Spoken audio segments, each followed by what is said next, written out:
अस्सलाम वालेकुम जी, क्या हाल चाल है आप लोगों के। उम्मीद है सब खैर खैरियत से होंगे।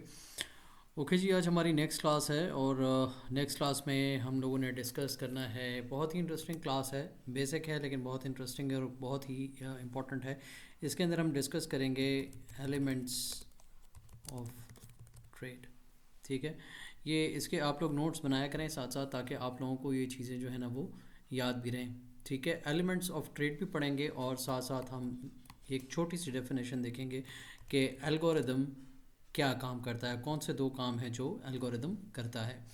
तो ये पार्ट वन है एलिमेंट्स ऑफ ट्रेड का। पार्ट टू जो है वो इसके बाद होगा नेक्स्ट क्लास में, तो वो भी फिर आप लोगों को दे दिया जाएगा। अच्छा जी, अब एलिमेंट्स ऑफ ट्रेड में सबसे पहले जो चीज़ हमारे पास आती है वो है हमारे पास ऑर्डर ब्लॉक्स।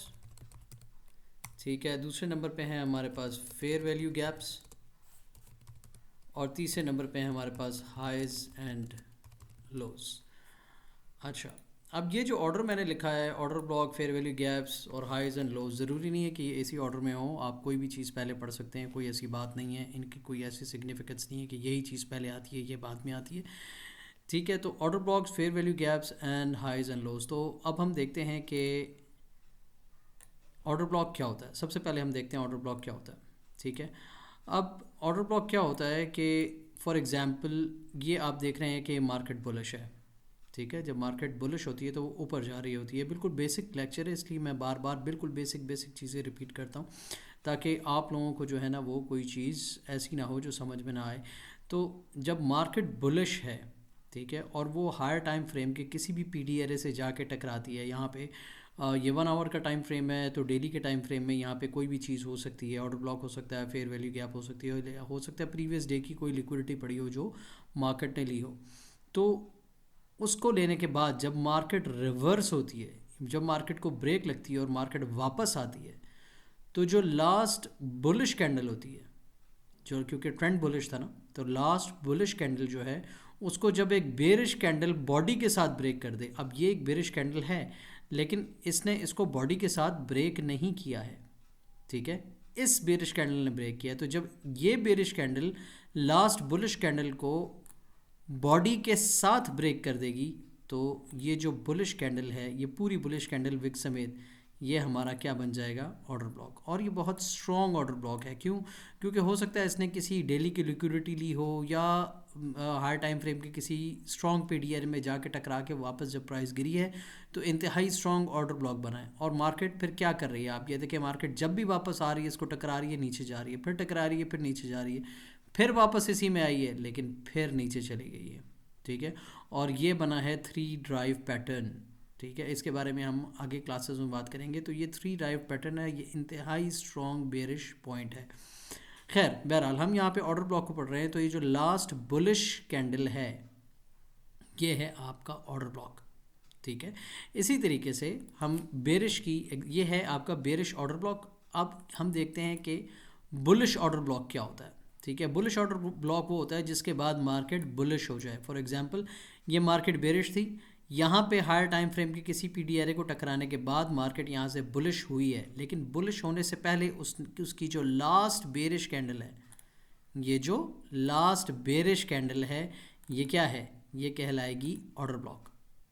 ठीक है, अब ये तो हो गई ऑर्डर ब्लॉक की डेफिनेशन। अब ऐसा नहीं है कि जो ऑर्डर ब्लॉक्स हैं वो सिर्फ हाइज और लोज पे पाए जाते हैं, ऐसा नहीं है। आपको ये प्राइस एक्शन का जो दरमियान वाला हिस्सा है, इस पे भी ऑर्डर ब्लॉक्स मिलेंगे। फॉर एग्जांपल ये देखिए, मार्केट यहाँ से कंसोलिडेशन में थी, यहाँ उसने रिट्रेसमेंट की, इसकी लिक्विडिटी ली और लिक्विडिटी लेने के बाद मार्केट फिर बुलिश हो गई। तो जब दोबारा से बुलिश हुई है तो ये वाला जो ऑर्डर ब्लॉक है ये क्या है, ये भी एक ऑर्डर ब्लॉक है। क्यों? क्योंकि इसको बुलिश कैंडल ने बॉडी के साथ थ्रू कर दिया है। ठीक है, तो इस तरह से बीच में भी ऑर्डर ब्लॉक बनते हैं लिक्विडिटी लेने के बाद। ठीक है, और हाइज और लोज, ये आपके हाइज और लोज हैं। जो स्विंग हाई होता है, जब एक हाई पिछले हाई को उड़ा दे, ये पिछला हाई है, ये नया हाई है, तो ये एक नया हाई है। इसी तरह से लोज होते हैं। ठीक है, फॉर एग्जांपल ये एक लो है, इसको इस लो ने उड़ा दिया है, फिर इसी तरह से ये एक लो है, इसको इस लो ने उड़ा दिया है, ये एक लो है, इसको भी इस लो ने उड़ा दिया है। तो कहने का ये मकसद है जो जहाँ जहाँ से आपको प्राइस नीचे जाती हुई नज़र आए वो क्या कहलाता है, स्विंग पॉइंट। क्या कहलाता है, नीचे या ऊपर जाती हुई नज़र आए। जैसे यहाँ से इस पॉइंट से आपको नीचे जाती हुई नज़र आ रही है तो ये आपका क्या है, स्विंग पॉइंट। यहाँ से ऊपर जा रही है ये स्विंग पॉइंट है, यहाँ से भी ऊपर जा रही है ये भी आपका क्या है, स्विंग पॉइंट। यहाँ से नीचे आ रही है तो ये क्या है आपका, स्विंग पॉइंट। लेकिन इनको हम क्या कहते हैं, swing high, swing low, swing low. और फिर ये इसके बाद मार्केट जो है ना वो ऊपर गई है तो स्विंग हाई, फिर स्विंग लो, फिर स्विंग हाई। तो जहाँ से मार्केट जो है वो पलटती है, चाहे वो थोड़ी देर के लिए ही पलटे, रिट्रेसमेंट के लिए सही। अब जिस तरह ये एक स्विंग हाई है, ठीक है, और ये स्विंग लो है और उसके बाद मार्केट दोबारा बुलिश हो गई, तो ये आपके कहलाते हैं स्विंग पॉइंट्स। ऑर्डर ब्लॉक और स्विंग पॉइंट आपको समझ आ गए। अब जो थोड़ी सी ट्रिकी चीज़ है हम उसकी तरफ जाते हैं, ठीक है। अब वो ट्रिकी चीज़ क्या है, फेयर वैल्यू गैप्स। अब आपने बहुत ही ध्यान से समझना है कि फेयर वैल्यू गैप्स क्या होते हैं, ठीक है। मैं आप लोगों के लिए स्क्रीन जूम कर रहा हूँ। कभी भी आपको जब प्राइस एक्शन के अंदर 3 कैंडल्स नज़र आए, 1, 2 और 3, ठीक है, इसी तरह से 1 candle number 1, candle number 2 and candle number 3, ठीक है। तो अब आपने यहाँ क्या देखना है कि कैंडल नंबर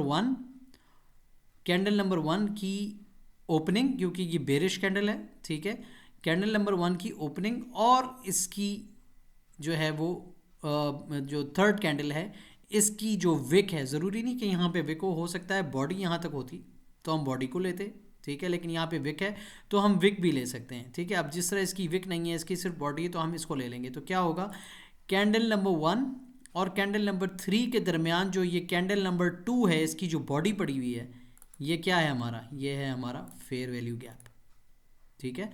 मैं दोबारा रिपीट कर रहा हूँ, कैंडल नंबर 1 और कैंडल नंबर 3, इसके दरमियान जो कैंडल नंबर 2 है, वो जो बॉडी पड़ी हुई है वो क्या है, उस बॉडी का वो हिस्सा, पूरी कैंडल नहीं, जो इसके दरमियान का हिस्सा है वो क्या है, हमारा फेयर वैल्यू गैप।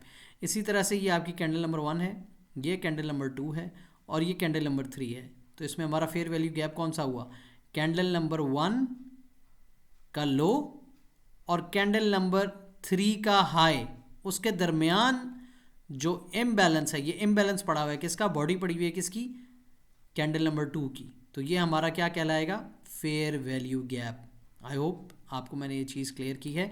फिर भी कोई क्वेश्चंस हो तो आप मुझसे ग्रुप के अंदर पूछ सकते हैं, पर्सनल में भी पूछ सकते हैं, you are more than welcome. अच्छा, अब इसमें एक चीज़ और है, जब भी मिडल वाली कैंडल बुलिश होगी तो वो क्या कहलाएगा, bullish fair value gap.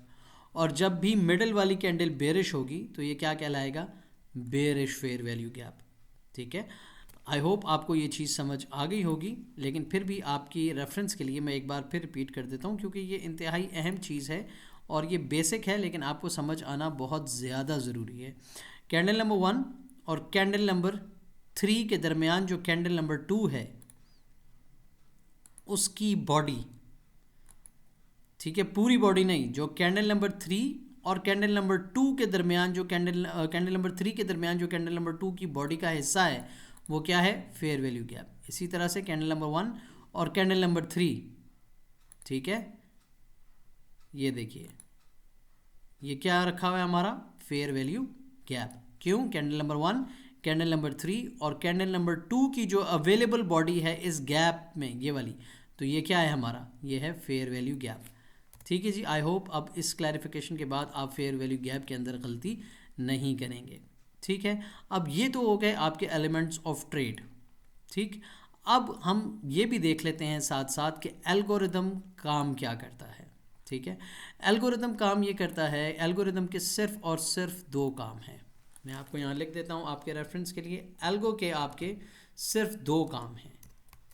Number 1, algo अपने हाइज एंड लोज को लेता है, ठीक है, और नंबर 2 उसका क्या काम है, अपने fair value gaps and order blocks को फिल करता है, ठीक है। अब यहाँ आप इस प्राइस एक्शन में देखें कि हो क्या रहा है, क्या ऐसा ही नहीं हो रहा कि मार्केट अपने पुराने हाई को उड़ाती है, अपने पुराने लोज को उड़ाती है, और क्या करती है, ये एक फेयर वैल्यू गैप था, bullish fair value gap, market जब वापस आई तो इसको क्या कर दिया, फिल कर दिया एक और कैंडल के साथ, इसकी लिक्विडिटी सारी की सारी ले ली, ठीक है।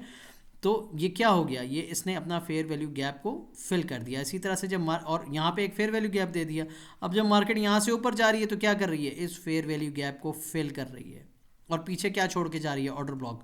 और आप देखें जब मार्केट वापस आई है तो इस ऑर्डर ब्लॉक के साथ टकराई है, तो जब इस ऑर्डर ब्लॉक के साथ टकराई है तो इस ऑर्डर ब्लॉक को उसने फिल किया और उसके बाद दोबारा यहाँ से बुलिश हो गई है, ठीक है।